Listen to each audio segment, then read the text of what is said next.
بسم اللہ الرحمن الرحیم۔ شروع اللہ کے نام سے جو سب پر مہربان ہے، بہت مہربان ہے۔ کیا تم نے اس جیسے شخص کے واقعے پر غور کیا جس کا ایک بستی پر ایسے وقت گزر ہوا جب وہ چھتوں کے بل گری پڑی تھی؟ اس نے کہا کہ اللہ اس بستی کو اس کے مرنے کے بعد کیسے زندہ کرے گا؟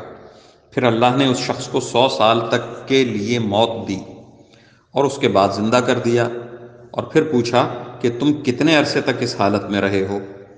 اس نے کہا 1 دن یا 1 دن کا کچھ حصہ۔ اللہ نے کہا نہیں، بلکہ تم 100 سال اسی طرح رہے ہو۔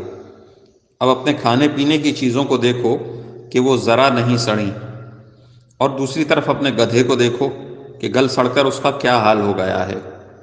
اور یہ ہم نے اس لیے کیا تاکہ ہم تمہیں لوگوں کے لیے اپنی قدرت کا ایک نشان بنا دیں۔ اور اب اپنے گدھے کی ہڈیوں کو دیکھو کہ ہم کس طرح انہیں اٹھاتے ہیں، پھر ان کو گوشت کا لباس پہناتے ہیں۔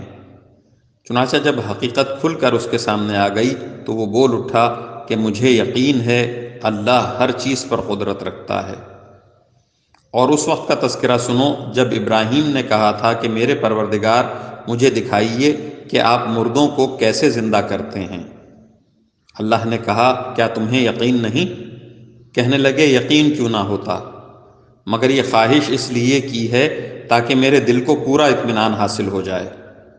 اللہ نے کہا اچھا تو 4 پرندے لو اور انہیں اپنے سے مانوس کر لو، پھر ان کو ذبح کر کے ان کا ایک ایک حصہ ہر پہاڑ پر رکھ دو، پھر ان کو بلاؤ، وہ چاروں تمہارے پاس دوڑے چلے آئیں گے۔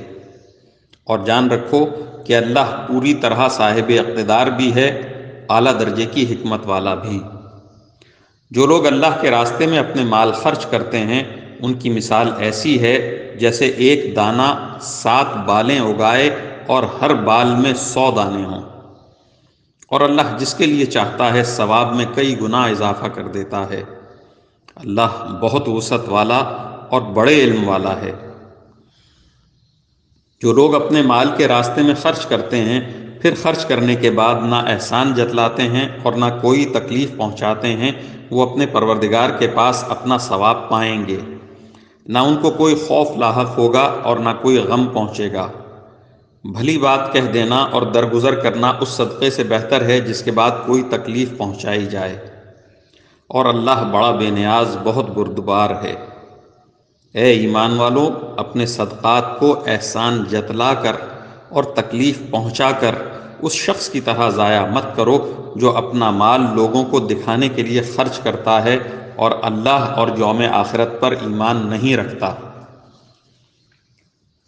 چنانچہ اس کی مثال ایسی ہے جیسے ایک چکنی چٹان پر مٹی جمی ہو، پھر اس پر زور کی بارش پڑے اور اس مٹی کو بہا کر چٹان کو دوبارہ چکنی بنا چھوڑے۔